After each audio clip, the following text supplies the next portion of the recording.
Cuando dos eventos ocurren simultáneamente y que pertenecen al mismo objeto de investigación, debemos tomar estricta atención. Agente Cooper, Twin Peaks, David Lynch. Hola caminantes, soy Nico y gracias por acompañarme en este nuevo tramo del camino. Hoy vengo a hablar de la teoría más fascinante y misteriosa del psiquiatra suizo Carl Gustav Jung, la sincronicidad.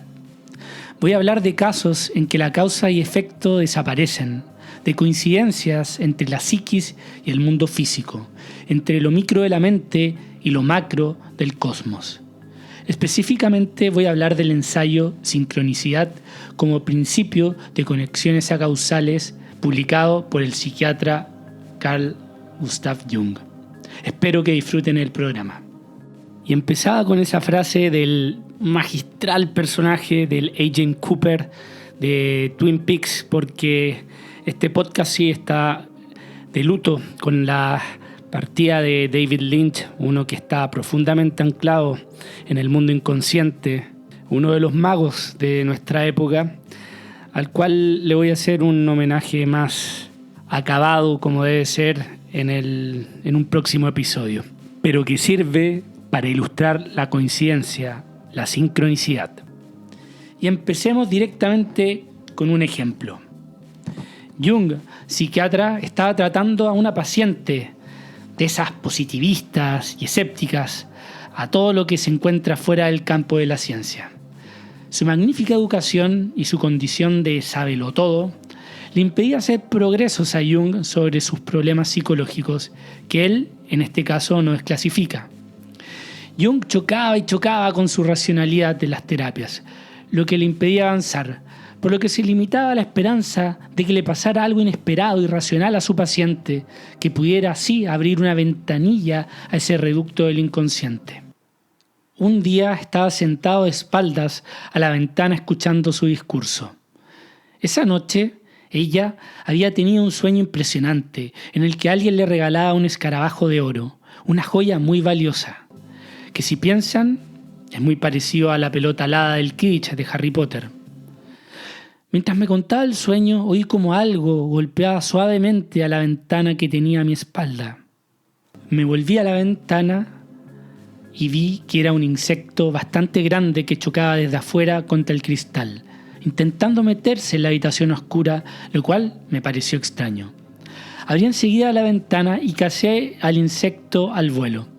Era un escarabeido, una Cetonia aurata o Cetonia común, cuyo color verde dorado es lo más parecido a un escarabajo de oro. Le enseñé el coleóptero a mi paciente y le dije: «Aquí está su escarabajo». Este suceso abrió la brecha deseada en su racionalismo, con lo que se rompió el hielo de su resistencia intelectual. A partir de entonces, el tratamiento pudo ser continuado con éxito. Jung, en su ensayo sobre sincronicidad, utiliza este ejemplo y varios otros para explicar que nuestra famosa regla de oro de la causa y efecto, hasta donde la conocemos al menos, en algunos casos se desmorona. ¿Por qué tanta coincidencia? ¿Por qué soñamos, como explico en el capítulo Carl Jung, influencias con parientes queridos cuando mueren? ¿Por qué hay sueños que parece que nos comunican eventos que ocurrirán desde el futuro? Como le ocurre al propio Jung, con una seguidilla de sueños de inundaciones de sangre que premonizan la Primera Guerra Mundial. O asimismo, cuando el filósofo sueco Swedenborg tiene una visión sobre un gran incendio en Estocolmo, cosa que efectivamente ocurre y está documentada. Para Jung y su teoría de la sincronicidad, todos estos fenómenos se pueden clasificar en 3 categorías. Y aquí tomen atención, pero si se pierden, ya volveremos a ello a través de muchos y múltiples ejemplos. Primera categoría: coincidencia de un estado psíquico del individuo con un acontecimiento exterior simultáneo y objetivo que corresponda al estado o contenido psíquico, como por ejemplo la aparición del escarabajo, sin que entre el estado psíquico y el acontecimiento exterior se vislumbre ninguna relación causal.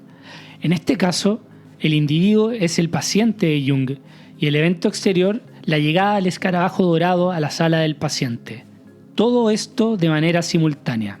Segunda categoría: coincidencia de un estado psíquico con el correspondiente, más o menos simultáneo, acontecimiento exterior, el cual, sin embargo, tiene lugar fuera del campo perceptivo del observador, es decir, es distante en el espacio y solo puede ser verificado con posterioridad, como, por ejemplo, el incendio de Estocolmo de Swedenborg. Si bien la visión es casi simultánea con el evento, esto es solo comprobable a posteriori, ya que el individuo no se encuentra en el lugar. Tercera categoría. Cuando hay coincidencia de un estado psíquico con el correspondiente acontecimiento aún no existente, futuro, es decir, premonitorio, distante en el tiempo, que asimismo solo puede ser verificado con posterioridad. Por ejemplo, los sueños recientemente mencionados de Jung de la Primera Guerra Mundial. En los segundos y terceros fenómenos, la coincidencia es posterior y todavía no existen en el campo perceptivo del observador, sino que están en otro bloque de espacio-temporal. Antes de seguir, sé que esto puede sonar a futurología barata. Es como en mi país cuando un intelectual, entre comillas, de derecha, experto en fake news, dijo que el dólar iba a superar los 1.000 pesos. Y esto finalmente se cumplió luego de varios años después de este pronóstico. O peor aún, cuando algunos astrólogos salen a final de año dando sus predicciones para el año que viene. Eventualmente, por lo vago y seguras de las predicciones, algunas se cumplen. La casualidad es el modo en que nos imaginamos el puente entre dos acontecimientos consecutivos, tipo Messi entra al área en velocidad con la pelota dominada y va a ser gol.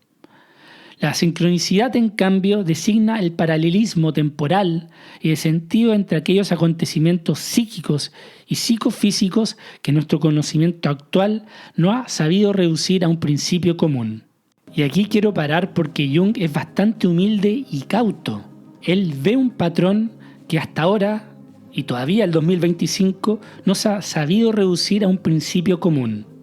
Pero ataquemos lo del espacio-tiempo, porque el espacio-tiempo es un bloque. Y si algo capital se descubrió el siglo XX es que el tiempo es relativo. El espacio-tiempo funciona como un bloque el cual es modificado por la materia. Hay que imaginarse el campo gravitatorio, el espacio o el bloque de espacio-tiempo como un colchón, como una tela nueva, lisa, pero que se va a curvar o a ahuecar si le depositamos una bola de bolos, por ejemplo. En ese punto más ahuecado, donde se va a sentir más el peso del bolo, o mejor dicho, el jale de la fuerza de gravedad, el tiempo pasará más rápido. Esto explica por qué el tiempo transcurre más lento en la montaña que en la costa, por ejemplo, ya que la masa afecta la curvatura del espacio-tiempo y esta jala más fuerte en la Tierra para los que están más cerca de ese eje, o sea, los costeños, que a los que están más cerca del espacio, los serranos. Lo mismo ocurre cuando hay mayor velocidad. En fin, esto lo explico mucho más detalladamente en el episodio El presente no existe. En resumen, lo que hay que entender es que el espacio-tiempo es relativo. Y esto es clave porque le da un sustento físico a esta teoría, o al menos no descarta con evidencia científica la sincronicidad, en el cual un evento percibido por un observador como Swedenborg puede ser representado, sin vinculación causal, por un acontecimiento externo como un incendio en Estocolmo. Esto, para Jung, abre la puerta a que la psiquis, o como quieran llamarla, no es localizable en el espacio-tiempo, o incluso que el propio espacio es psíquicamente relativo. Lo sé, es desconcertante, es muy loco, pero ¿por qué en la noche soñamos con cosas y personas que ya no son relevantes para nosotros, personas de la infancia, cuando en mi conciencia han dejado de ser relevantes, como si se moviera esta en otro tiempo, en otro espacio-tiempo? ¿Por qué menciono esto? ¿Para presumir? No, o tal vez un poco, sino porque Jung llega a esta teoría de la sincronicidad con Wolfgang Pauli, con esta alianza, con esta colaboración intelectual. Pauli era un físico austriaco, ganador del Premio Nobel de Física, pendenciero, arrogante y brillante. El más brillante de esa camada de oro de físicos de Europa Occidental de inicios del siglo XX. Amigo de Heisenberg también, otro premio Nobel de Física. Es Pauli quien recomienda a Heisenberg a la Universidad de Göttingen y quien luego se pone a ayudar a través de fórmulas matemáticas de aterrizar el descubrimiento de Heisenberg de la teoría de la incertidumbre, esa que cambiaría el orden de la humanidad para siempre. Cuando le piden ayuda a Pauli, Heisenberg y Born, entre otros, para desarrollar estas matrices endiabladas por lo complicado de los cálculos, el bueno de Wolfgang responde así: en efecto, es un cálculo demasiado difícil para ustedes. Pauli completa el cálculo con endiablados tecnicismos en pocas semanas. Ese era Pauli o Pauli, en verdad no sé cómo se pronuncia, que en su estadía en Suiza y por sus problemas con el alcohol y peleas en los bares, empieza a visitar a Jung como paciente. Es en esas circunstancias que nace esta colaboración. Físicos como Heisenberg desmoronaron nuestras creencias de causa y efecto, en que si conociéramos, por ejemplo, en un universo tal vez ideal, todas las variables, podríamos predecir el resto de los acontecimientos del universo. Eso era lo que creía Einstein con su determinismo. Pero hasta ahora la teoría de la incertidumbre de Heisenberg y la física cuántica, ambos frutos de la escuela de Copenhague de Niels Bohr, a la cual suscribía Pauli y Heisenberg, han demostrado que el mundo, o al menos en lo más micro, en las partículas elementales, las más pequeñas del universo hasta ahora encontradas, no responden a esto, sino que a la incertidumbre. O sea, que conociendo todas las variables, todos los elementos que están en juego en el mundo, en la danza del cosmos, no se podría afirmar con 100% de seguridad el próximo evento.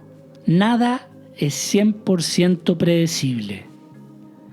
Bueno, este es el contexto físico que permite que aparezcan estos casos que nos maravillan. Pareciera que somos locos o chiflados cuando mencionas uno de estos casos en que un pariente muerto se te ha aparecido en los sueños o que has tenido un sueño premonitorio. Es que un testigo no es suficiente para instalar una teoría. No se puede ni probar, pero tampoco, ojo, se puede negar. Pero si seguimos a Jung y hay eventos que salen de la causalidad, ¿se puede hablar de conexiones acausales? O sea, sin causa. Jung aquí se sirve del ejemplo de la duplicidad de los casos, que incluso puede ser triplicidad o más. En estos casos no hay ni la más remota probabilidad de una conexión causal de sucesos coincidentes. Mejor volvamos a los ejemplos. Este es uno del propio Jung. Esto ocurre entre el 1 de abril y el 2 de abril. Hoy es viernes, tenemos pescado para comer. Alguien menciona de paso la tradición del pez de abril. A media mañana he anotado una inscripción. Todo hombre es, desde la mitad hasta abajo, pez. Por la tarde, una antigua paciente a la que no veía desde hace meses me enseña unos cuadros de peces impresionantes pintados por ella. Por la noche me muestran un bordado que representa monstruos marinos similares a peces. El 2 de abril, a primera hora de la mañana, una antigua paciente a la que hacía muchos años que no veía me cuenta un sueño en el que ella, estando de pie junto a la orilla de un lago, divisa un pez muy grande que nada directamente hacia ella y, por así decir, aterriza a sus pies. En esta época estoy investigando el símbolo histórico del pez. Solo una de las personas aquí mencionadas está al corriente de ello. Y ampliando todo lo dicho aquí por Jung, lo vuelvo a citar, quisiera mencionar que estas líneas las escribí junto a la orilla de nuestro lago. Cuando terminé esta frase, di unos cuantos pasos hacia el murete del lago y sobre él había un pez muerto de unos 30 centímetros de longitud, aparentemente ileso. A media tarde, allí no había habido ningún pez. Seguramente había sido sacado del agua por un ave rapaz o por un gato.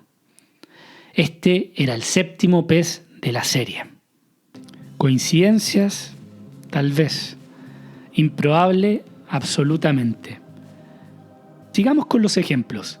Jung menciona a un escritor antiguo que recopilaba casos de objetos perdidos que luego, independiente de lo inverosímil que pudiera pasar, terminaba por encontrar a su dueño. Estamos hablando de objetos. Inicio la lectura. Este escritor menciona el caso de una madre que hizo una fotografía de su hijito de 4 años en la Selva Negra en Alemania. Llevó el carrete a revelar en Estrasburgo. A causa del estallido de la guerra, en 1914, no pudo ir a recoger el carrete y lo dio por perdido. En 1916 compró en Frankfurt un carrete para sacar una foto a su hijita que había nacido entre tanto. Durante el revelado se comprobó que la película había sido doblemente expuesta a la luz. La imagen del fondo era la foto que había sacado ella en 1914 de su hijito. El carrete antiguo, no revelado, había ido a parar de un modo u otro junto con los carretes nuevos, poniéndose así otra vez a la venta. El autor llega a la comprensible conclusión de que todos los indicios apuntan a una fuerza de atracción del interesado. Supone que el suceso ocurre como si fuera el sueño de una conciencia que nos resulta irreconocible por ser más amplia y extensa. El carrete o rollo fotográfico tuvo que viajar años y miles de kilómetros para ser encontrado por su dueña. Cuando la acumulación o serie de eventos supera lo fortuito, se podría hablar de acausalidad. Esto podría darse con números, no sé. Pero se me viene a la mente la serie de Lost, el personaje de Hurley, que tenía una fijación y obsesión con una serie de números con la que había ganado la lotería y luego eran una clave en la isla. En fin, esto se da. Bolaño también en Los Detectives Salvajes, en una de esas tantas pequeñas historias que entrelazan la metahistoria, habla de una persona que se gana 2 veces la lotería. Pero no dejan de ser de casos aislados.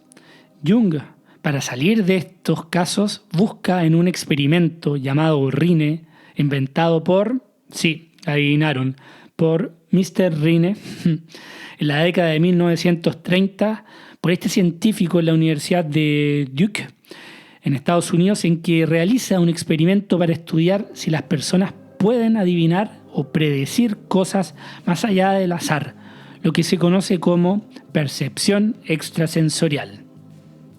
¿Cómo funcionaba este experimento?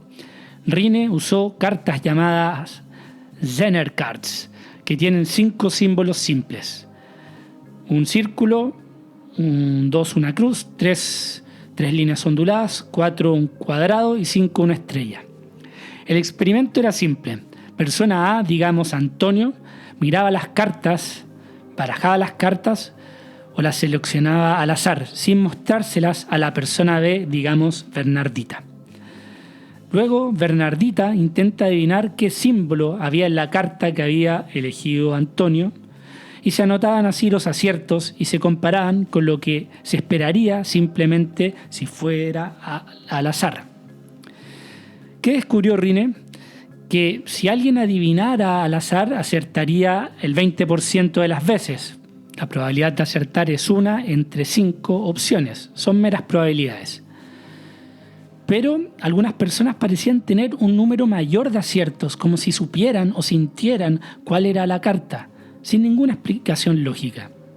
Jung estaba fascinado con estos resultados que salían de lo normal, porque sugerían que hay conexiones entre la mente humana o entre una persona y el universo que va más allá de la causalidad tradicional, causa-efecto.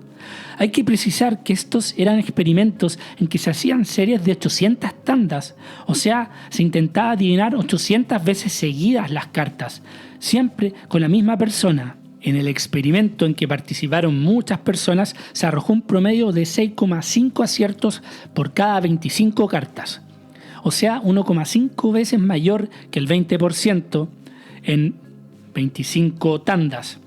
Esto no tiene nada de especial, es parte de la dispersión. El experimento se modifica, se amplía en relación a la distancia y el tiempo. Se hacen ensayos ampliando la distancia espacial entre el experimentador, o sea, entre Antonio que saca las cartas, y el sujeto experimentado, Bernardita, hasta 350 kilómetros. Aquí el promedio de los ensayos también caen en una variable normal. El resultado no varía. Bueno, hasta aquí nada interesante, ¿no? Pero los resultados arrojan en que una experiencia continua en estos experimentos es que tras el primer ensayo el número de aciertos empieza a descender. Lo que es lógico, según la sincronicidad, ya sea por la concentración o la fatiga, con lo que la capacidad de acierto disminuye. Pero si por alguna razón externa o interna se despierta el interés del sujeto experimentado, en este caso Bernardita, a través de recompensas, por ejemplo, el número de aciertos vuelve a aumentar. Esto es lo que le interesa a Jung, esa percepción extrasensorial. El interés provoca que aumenten los aciertos. Está de más decir que para que el muestreo sea válido, hubo miles de Bernarditas en este experimento que arrojó este resultado. Es irrelevante estar de manera simultánea adivinando mientras se tiran las cartas o estar mirándolas en la misma mesa, o sea, estar en el mismo espacio-tiempo.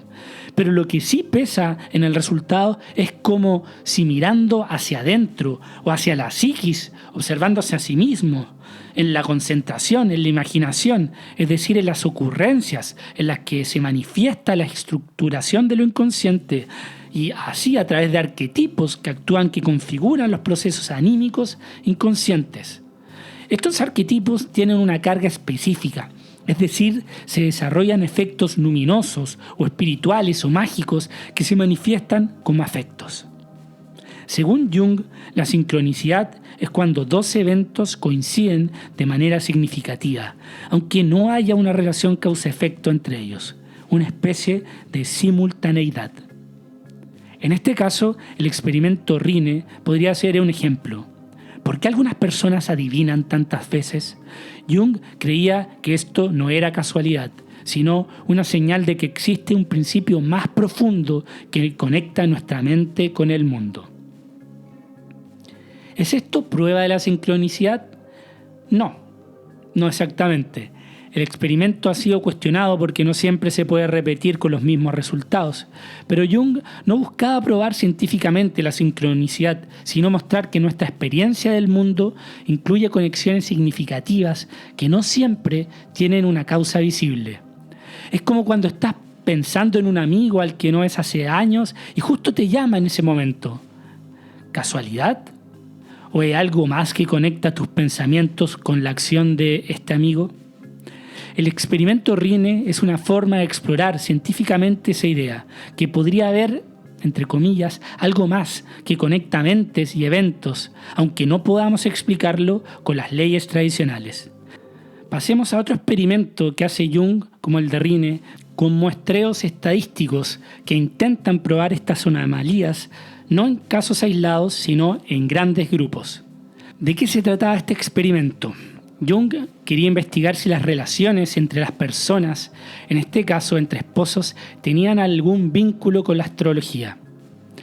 En astrología se cree que la posición de los planetas en el momento de nuestro nacimiento influye en quiénes somos y en nuestras relaciones. Jung pensó, ¿y si la astrología pudiera ayudarnos a entender por qué algunas parejas están conectadas de una manera especial? Y ya sé que aquí están frunciendo el ceño algunos, y antes que dejen el episodio, síganme que Jung no es astrólogo, sino que utiliza este experimento para ver solo relaciones. ¿Qué hace Jung? El estudio de las cartas natales. Jung recopiló las cartas astrológicas de 483 parejas casadas. Una carta natal muestra la posición de los planetas en el momento exacto del nacimiento de una persona. Aquí me reconozco un poco ignorante, simplemente estoy transcribiendo el vocabulario que utiliza Jung en este libro. La hipótesis, según la astrología, es que ciertas posiciones de los planetas, especialmente Sol, Luna y Ascendente, son más compatibles entre sí. Jung quiso ver si estas afinidades astrológicas eran más frecuentes en las parejas reales que lo que ocurría por puro azar. En total, podían ver más de 50 conjunciones, o sea, 50 probabilidades de parejas de distintos tipos de uniones de matrimonio de posiciones de planetas. El análisis es que Jung examinó si había patrones astrológicos comunes entre las parejas, como que el sol de una persona estuviera en armonía con la luna de la otra o que los ascendentes fueran compatibles. ¿Qué encontró? Jung observó que había más coincidencias significativas en las cartas natales de las parejas de las que se esperaría simplemente por casualidad. Por ejemplo, notó que en muchas parejas el sol de una persona estaba relacionada con la luna de la otra, un aspecto considerado importante en la astrología para la armonía emocional. De hecho, era por lejos la conjunción más encontrada en la prueba, más de 2,5 veces que las otras conjunciones como Venus y Marte y la media en general. ¿Cuál es la relación de este experimento con la sincronicidad? Jung no creía que las estrellas causen los matrimonios o las relaciones, como podría sugerir una visión astrológica tradicional. Más bien, para él los patrones astrológicos eran una manifestación de la sincronicidad, o sea, dos cosas conectadas por significado, como la relación entre dos personas podrían reflejarse simbólicamente en las posiciones de los planetas en el momento de su nacimiento. Y no es una cuestión de causa y efecto, sino de conexiones significativas entre lo interno, lo psicológico y lo externo astrológico. Volvemos a los estados psíquicos con lo macro, en este caso lo astrológico, posiciones de planetas. ¿Es esto una prueba de la sincronicidad? No, no necesariamente. La astrología no es una ciencia en el sentido tradicional y los resultados de Jung no fueron concluyentes. Sin embargo, para el psiquiatra, lo importante no era probar la astrología, sino explorar cómo las conexiones significativas, como las relaciones humanas, los matrimonios, podrían estar reflejados en el universo. Para aterrizarlo a lo terrenal, imagina que conoces a alguien y desde el principio sientes una conexión especial, como si estuvieras hecho el uno para el otro. Ya sé lo cursi, pero bueno. Jung sugeriría que esa conexión no solo es psicológica, sino que podría estar simbolizada en el cosmos, como si el universo participara en el encuentro, en la danza espacial entre estas dos personas. Independiente si crees o no en la astrología, efectivamente este resultado arroja que hay una correlación entre la unión de personas en matrimonios con la posición de los planetas. Ok, salgamos ahora de estos experimentos de matrimonio y más globales y vámonos a un lado más oscuro. Pero antes, y si te está gustando el video, te invito a que te suscribas haciendo clic en la campanita que me ayuda un montón para amigarme con el dios algoritmo. A casos de la muerte. Y empecemos con este de una paciente de Jung. La mujer de un paciente mío de 50 y tantos años me contó una vez en una conversación coloquial que cuando murieron su madre y su abuela se congregó ante las ventanas de la habitación de las fallecidas un gran número de pájaros, cosa que yo ya había oído contar más de una vez a otras personas. Cuando el tratamiento de su marido estaba a punto de concluir porque había desaparecido la neurosis, le aparecieron unos síntomas leves que yo atribuí a una afección cardíaca. Le remití a un especialista que tras el primer examen clínico me comunicó por escrito que no le había encontrado nada que fuera motivo de preocupación. Cuando mi paciente regresaba a casa tras esta consulta y con el informe médico en el bolsillo, se desplomó de repente en plena calle. Cuando lo llevaron a casa moribundo, su mujer ya estaba inquieta y asustada porque al poco rato de haber marchado, su marido al médico se había posado en su casa una bandada entera de pájaros. Como es natural, inmediatamente recordó los similares sucesos que habían tenido lugar a la muerte de sus parientes y se temió lo peor. Tenemos aquí la aparición de estos pájaros fúnebres, arquetipos de la muerte. Tanto en este caso como el del escarabajo, los cambios de actitud esenciales suponen renovaciones psíquicas que casi por regla general van acompañadas de símbolos de renacimiento en los sueños y en las fantasías o en visiones. Estos casos de coincidencia de sentido parecen apoyarse en una base arquetípica La experiencia psicológica tropieza continuamente con tales casos en los que la aparición de paralelismos simbólicos no pueden explicarse sin la hipótesis de lo inconsciente colectivo.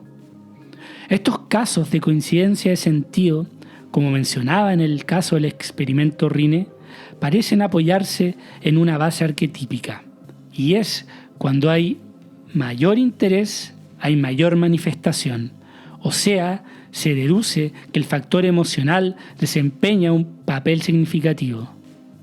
La sincronicidad supone la simultaneidad de determinado estado psíquico con uno o varios sucesos externos cuyo sentido parece paralelo al estado subjetivo, momentáneo o viceversa. Sigamos con algunos ejemplos relacionados con la muerte, casos que también vimos en el episodio Influencias, si es que quieren ahondar en aquello. Es como si el inconsciente comunicara o presintiera algo con esto. Un conocido mío ve y experimenta en el sueño la repentina y violenta muerte de su amigo, con detalles característicos. El soñante se encuentra en Europa y su amigo en América. A la mañana siguiente, un telegrama confirma la muerte y al cabo de unos días, una carta confirma los detalles. De la comparación entre el horario europeo y el americano resulta que la muerte había tenido lugar como mínimo una hora antes del sueño. El soñante se había acostado tarde y no se había dormido hasta las 1. El sueño se produjo a las 2 de la mañana. La experiencia del sueño es no sincrónica con la muerte. Experiencias de este tipo ocurren a menudo antes o después del acontecimiento crítico. Es lo que me pasó a mí, lo que hablo en el episodio Influencias con mi abuela. Sigamos con otro ejemplo que le ocurre a otro paciente de Jung en la primavera de 1902 mientras tomaba parte en la guerra anglo-bóer. Le parecía que estaba en una montaña volcánica. Era una isla con la que ya había soñado otras veces y de la que sabía que corría un inminente peligro de una erupción volcánica catastrófica, como Krakatoa. Muerto de miedo, quiso salvar a los 4.000 habitantes de la isla. Desde una isla cercana, intentó que las autoridades francesas movilizaran inmediatamente todos los barcos disponibles para emprender una acción de rescate. Aquí, el sueño, a través del motivo de las prisas, el ajetreo y el no llegar, empezó a convertirse en una pesadilla típica, durante la cual el soñante repetía continuamente la frase: «Van a morir 4.000 personas si no». Al cabo de unos días, Dunn, el soñante, recibió ante el correo un número de El Daily Telegraph y su mirada recayó en la siguiente noticia: desastre volcánico en Martinica, que es una colonia francesa, por un volcán en erupción. Probables pérdidas de más de 40.000 vidas. El sueño no se produjo en el momento de la catástrofe real, sino mientras le llegaba el periódico con la noticia. Y el soñante se confundió al leer, leyó 4.000 en lugar de 40.000. Ambos sueños no se producen en el momento de la catástrofe real, sino mientras le llegaba el periódico con la noticia. Ambos sueños corresponden a la segunda y tercera categoría de la sincronicidad. No son simultáneos al evento trágico. En fin, así podría seguir. Es evidente que estos estados no son vividos como si el suceso objetivo ya hubiera ocurrido. El conocimiento, entre comillas, o la presencia, también entre comillas, de imágenes inconscientes no tiene ninguna base reconocible ni relaciones causales reconocibles con determinados contenidos. ¿Cómo puede, por ejemplo, un suceso alejado en el espacio o incluso en el tiempo provocar la aparición de una imagen psíquica correspondiente, si ni siquiera es imaginable el necesario proceso de transmisión energética? Entonces estamos obligados a pensar que el inconsciente sabe o presiente algo que nuestra conciencia desconoce. En todo caso, parece haber un conocimiento existente a priori, en un orden determinado. Primero, una imagen inconsciente accede directamente o indirectamente, simbolizada o insinuada como con los pájaros, a la conciencia como sueño, ocurrencia o presentimiento. Segundo, con este contenido ya hecho consciente, coincide una situación objetiva vivenciada. Como vemos, volvemos al inconsciente colectivo. Los métodos mánticos o de adivinación deben esencialmente su eficacia a la misma relación con la emocionalidad.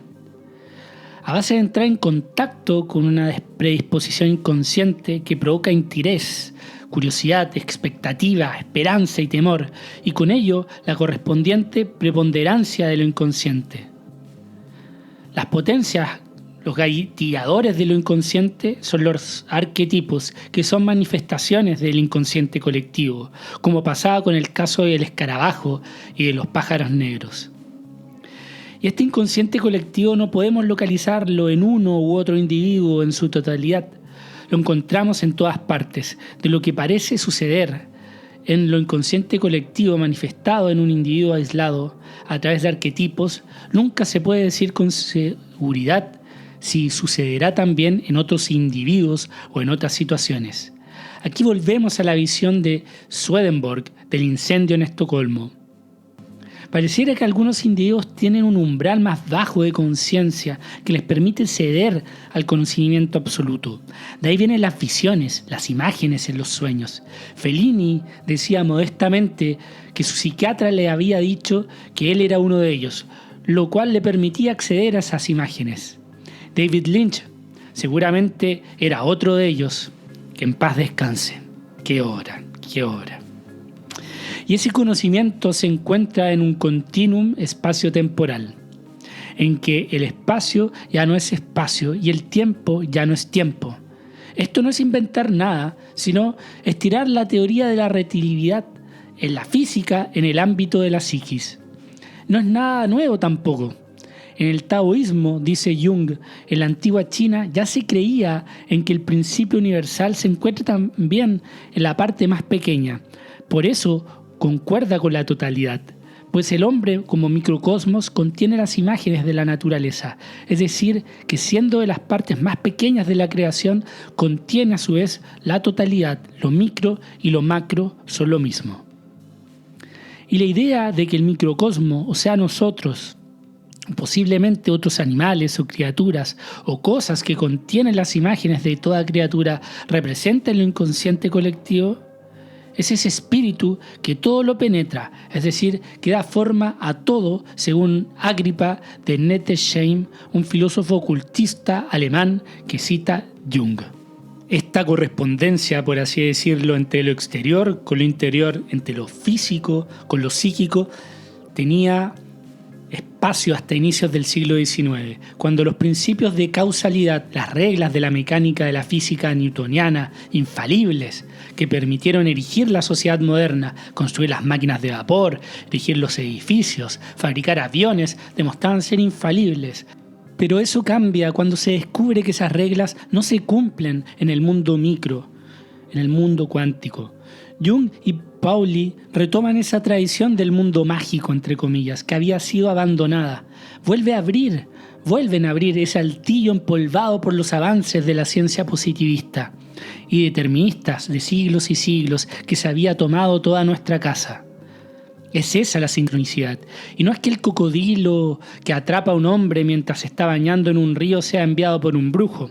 Por supuesto que en una etapa primitiva esto sí parecía el caso, como una causalidad mágica. Pero lo que fascina, al menos a mí, de la sincronicidad es que presupone un sentido a priori en relación con la conciencia humana que parece existir fuera del hombre. Y después de todo, ¿hemos podido responder dónde comienza la conciencia? Jung solo dice que ese factor da sentido absoluto. Ese inconsciente colectivo se insinúa en los sueños. Hemos de renunciar por completo a la vida de una psiquis exclusivamente vinculada a un cerebro vivo y deberíamos fijarnos en el comportamiento consentido o inteligente también de los seres vivos inferiores que no tienen cerebro. ¿Por qué ellos no tienen conciencia y nosotros sí? ¿Es válida esta pregunta acaso?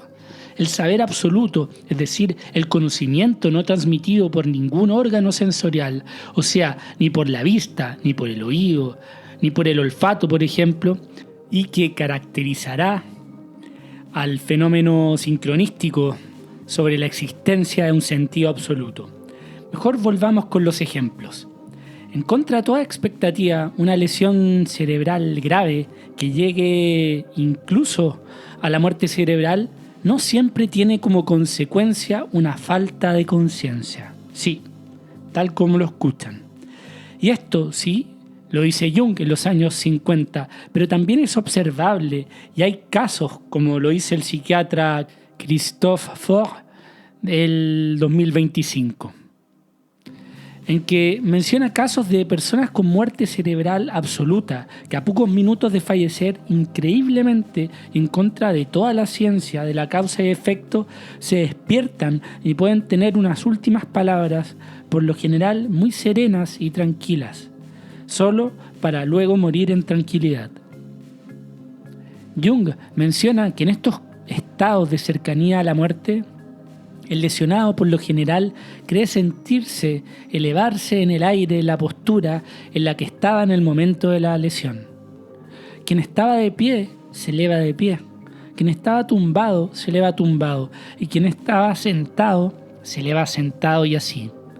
La sensación de gravedad desaparece y siempre durante este estado de levitación el estado de ánimo es casi siempre eufórico, de entusiasmo, solemne, bello, dichoso, relajado, feliz, lleno de expectación, excitado. Son las expresiones que recopila Jung de pacientes y de estudio que luego el psiquiatra Faure, el francés, confirma 70 años después con la tecnología de hoy. Y no es que sea un caso aislado, sino que hay miles de testimonios que ya forman base de datos sobre personas cercanas a una inminente muerte. Algo parecido ocurre con los desmayos profundos provocados por otras causas. Jung nos da un ejemplo de su propia experiencia médica de una paciente suya que luego de un parto extremo de 30 horas con desgarros y anestesias incluidas, al ser preguntada luego de parir por la enfermera de si deseaba alguna cosa antes de su cena, ella intenta responder pero no puede. Tenía la sensación de que me hundía a través de la cama hacia un vacío sin fondo. Aún le dio tiempo para notar cómo la enfermera corría hacia su cama y le cogía la mano para tomarle el pulso, y que por el modo en cómo se movía la enfermera parecía que ella ya no tenía pulso, me refiero. Todo lo observaba sin miedo, casi con risa.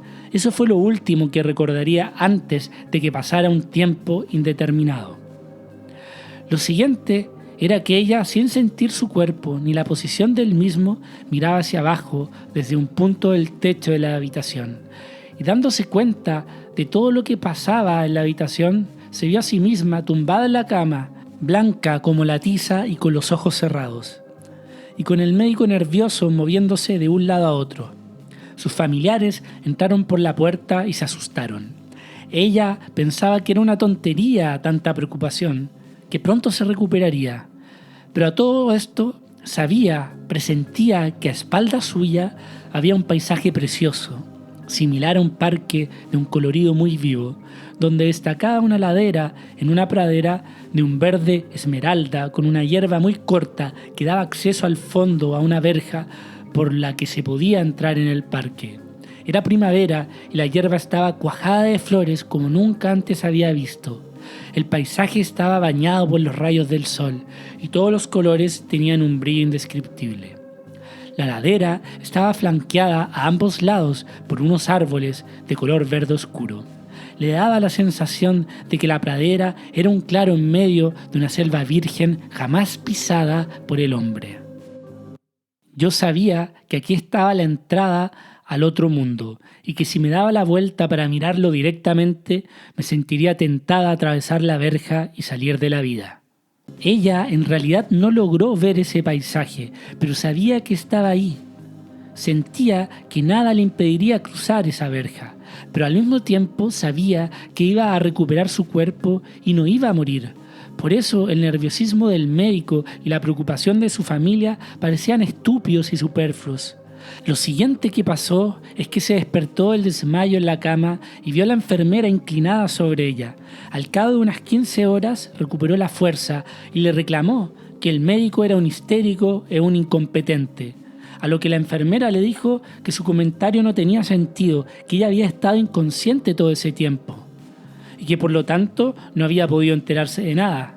Pero cuando la paciente, le contó con lujos y detalles cómo había reaccionado el médico, la enfermera se vio obligada a reconocer que la paciente había percibido los hechos tal y como sucedieron.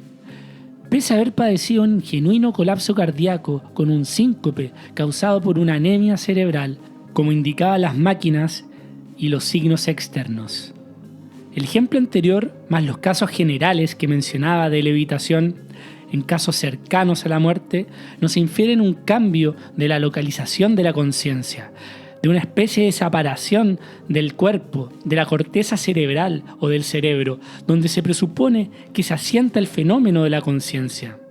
Es decir, se tratan de acontecimientos que no guardan ninguna relación causal con los procesos orgánicos. Y cuando las percepciones sensoriales, que sí existen en estos casos, con estas levitaciones y observaciones desde arriba, son por sí mismas imposibles, estamos ante un evento de sincronicidad. ¿De dónde viene la conciencia? ¿Cuándo aparece? ¿Acaso son los animales también conscientes? Claro, hoy sí tenemos las armas para determinar dónde emociones nacen a través de neurotransmisiones en el cerebro, dónde yacen y cómo se disparan a través de los neurotransmisores. Pero eso también lo sabemos con los cerebros de las ratas y de otros animales. ¿Tienen acaso ellos conciencia también por nosotros saber este tipo de información? No, eso no es la conciencia a la que nos referimos, pero tampoco podemos negarla. Aún no lo sabemos. Cuando hablamos de sincronicidad no estamos tratando desde un punto de vista filosófico, sino de un concepto empírico, observable, que postula un principio necesario para el conocimiento. Jung postula que así como existe el espacio, el tiempo y la causalidad, que es la clásica triada imagen física del mundo, se tendría que ampliar esta a una tétrada, o sea, 4 coordenadas. Jung apoya este punto, ya que con el descubrimiento de Einstein de la relatividad entra el tiempo como cuarta dimensión en la física moderna, lo que tiene consecuencias en el postulado de un espacio temporal continuo, como el flujo del río. No, esta nueva imagen del mundo de una irrepresentabilidad es desconcertante. Este postulado es apoyado por los postulados de la física moderna y por los de la psicología, remata Jung. El descubrimiento de la discontinuidad en las partículas elementales, conceptos que toco más en detalle en el episodio El paso del tiempo, ha terminado con la hegemonía universal de la causalidad. Vivimos en un mundo de incertidumbre, de probabilidades, no de certezas, y la sincronicidad no es más enigmática o misteriosa que las discontinuidades de la física o la ley de la incertidumbre también de la física. Y naturalmente hay que evitar interpretar todo acontecimiento de causa desconocida como acausal. Nos queda mucho por progresar, pero cuanto más se acumulan y mayor y más exacta es la correspondencia entre lo psíquico y lo físico, más desciende su probabilidad y más aumenta su carácter impensable. Es decir, que entonces no pueden ser simples causalidades. Esa falta de explicación no se debe a que la causa sea desconocida, sino que con nuestros medios intelectuales de hoy no son pensables, no es comprobable.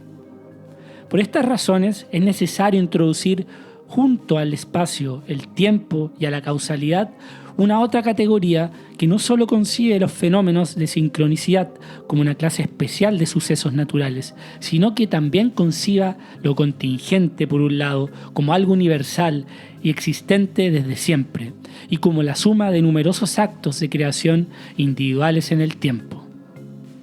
Pero si la psiquis, la conciencia, el alma, o como quieras llamarlo, pudiera estar, o al menos en parte estar, afuera del cerebro, afuera del cuerpo, afuera de las conexiones cerebrales, ¿pudiera despertar o replicarse en otros animales? ¿O incluso en máquinas? Algo de eso veremos en los próximos capítulos. No olviden suscribirse, que me ayuda un montón para seguir creando contenido. Y coméntenme en los comentarios en YouTube o Spotify si han tenido algún caso de sincronicidad en sus vidas. Hasta la vuelta, chau. La sincronicidad es una realidad siempre presente, para aquellos que se permiten abrir los ojos para ver. Carl Jung.